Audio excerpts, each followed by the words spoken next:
Hi, good morning. Nice to be here. My name is Anna Mamalidi. I'm part of the Terroni family. I've worked here for over 20 years, maybe more. I had a small snippet of time that I took to teach high school. And then in 2000, I came on full time. So company started in 1992, and I have been here ever since. What is Cavinona and how did the idea first come to life? So, it was kind of interesting because we spent a lot of time, fine tuning what we do, and we're very passionate about food and tradition and Italian culture. But we were missing a little bit, a little something. And as much as we were buying wine from agents and the LCBO, which was great, we were finding that Italy had so much more to offer, so many other great varietals that we weren't seeing here in the city. And I call them the usual, people would ask for the usual suspects, and we're like, gosh, there's just so much more out there that we could be doing on our own. And so my brother decided, hey, to be even more self-sufficient, let's import and start an importing business. And so that's how Cavinona came to be in 2006. So a little while after we started Terroni, from 1992, we took a bit of time, as I said, to really fine tune what we were doing with food and our passion for, Italian culture, Italian food, materia prima, was very important to us. But, wine was the next thing. How did the Cavinona journey begin? Yeah, we started very small. We started with 6 wineries that we worked with. We're still working with these 6 wineries today. They're kind of spread all over Italy. We represent all 20 regions, which is quite a big endeavor. And considering you're so far away, how do you learn about these wines?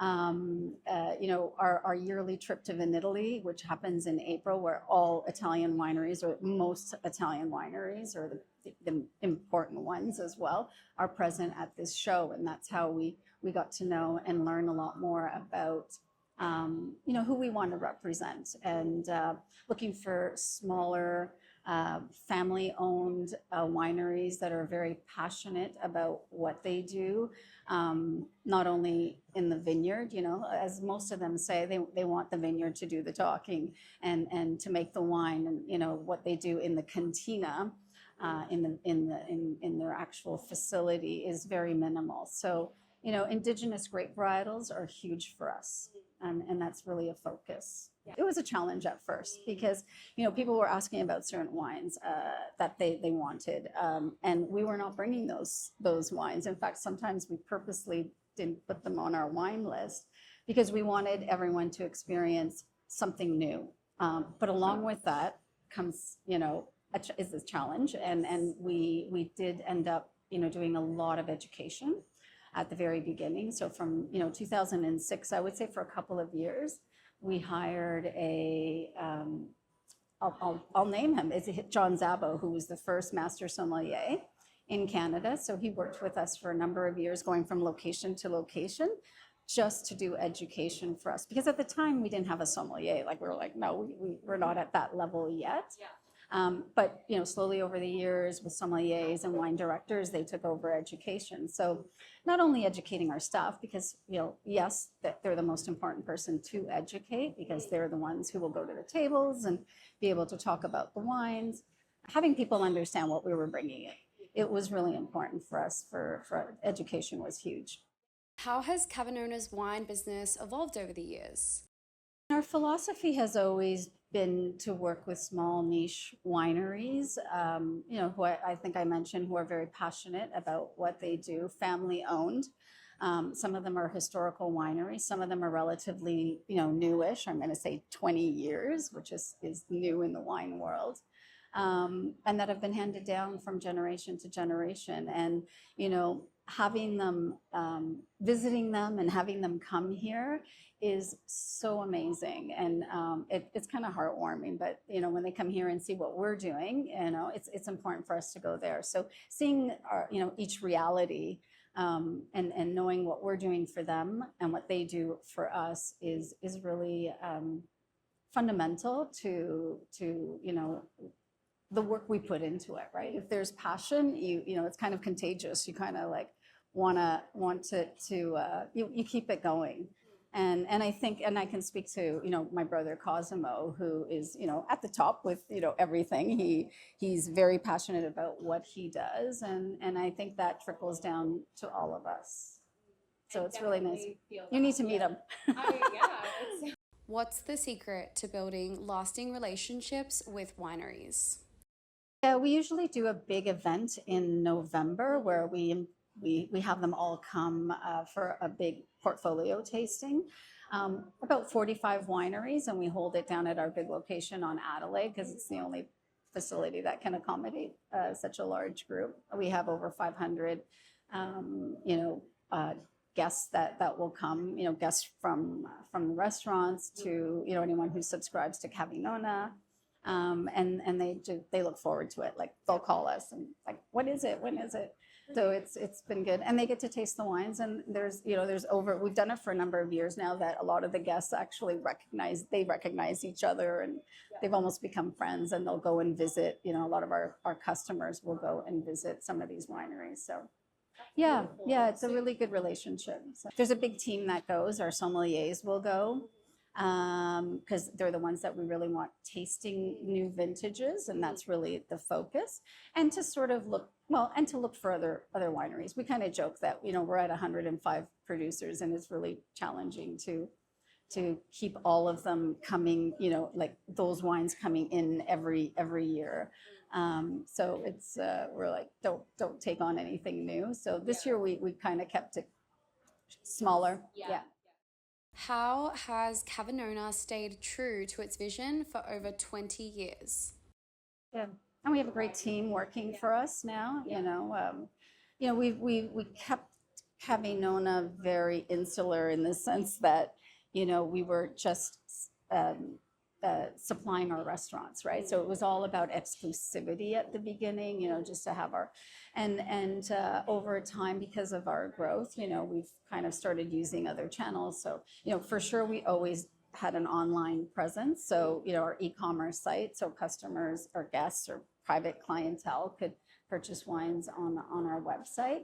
And then we started a wine club as well. So that's been about 2 years now, which is quite successful. You know, we sell to other licensees.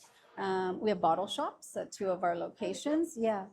So out of COVID, yeah, I think, you know, we're able to sell single bottles now, which has been a godsend, and it's been great for us. So, you know, just being able to get the word out, because when you're just selling wines at your restaurant, you know, a lot of guests don't realize that you also sell the wines outside of the restaurant and can purchase them. So that's taken a little bit of time. So with these different channels, with our wine club and with our bottle shops, it's been very positive. What's next for Cavinona? You know, sometimes it's kind of interesting. We say, you know, the growth is always great. You know, you want to grow slowly. And I think we've gotten to a point where, you know, we you know, have taken it from just supplying, you know, our 6 or 7 restaurants in the city to expanding. We work closely, obviously, with the LCBO, because, you know, that's where all the wines go through the LCBO. So maybe working a little bit more and getting some wines, you know, tendered into the LCBO. But we're not, I think for us, it's not so much the growth, but, you know, the quality of what we're bringing in. And, you know, our taste, it's funny, over the 20 years, taste buds change. You know, when we first started bringing in wines, you know, we were kind of like, what do we do? You know, so we were kind of all over and going to different regions, from Sicily to Campania to Veneto. But, you know, as we landed in Piedmont, so Piemonte is a big area that we specialize in, and we have been able to bring in and import some fabulous and well-known wineries in that area. So we're very heavy on the Nebbiolo wine, and Alto Piemonte, which is just a little bit further up, and then some interesting wines coming out of Valle d'Aosta, which is just a little bit south, below Switzerland. So it's and France, between France and north as you go north.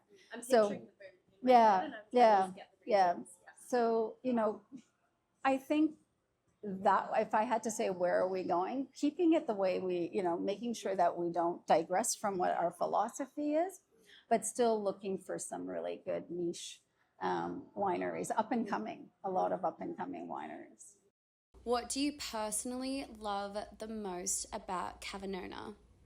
The people that I work with are amazing, and I think coming from the top, as I said, my brother, but a lot of my staff that are very passionate about what they do. It just inspires you, and it's when you have that, you can take it anywhere you want.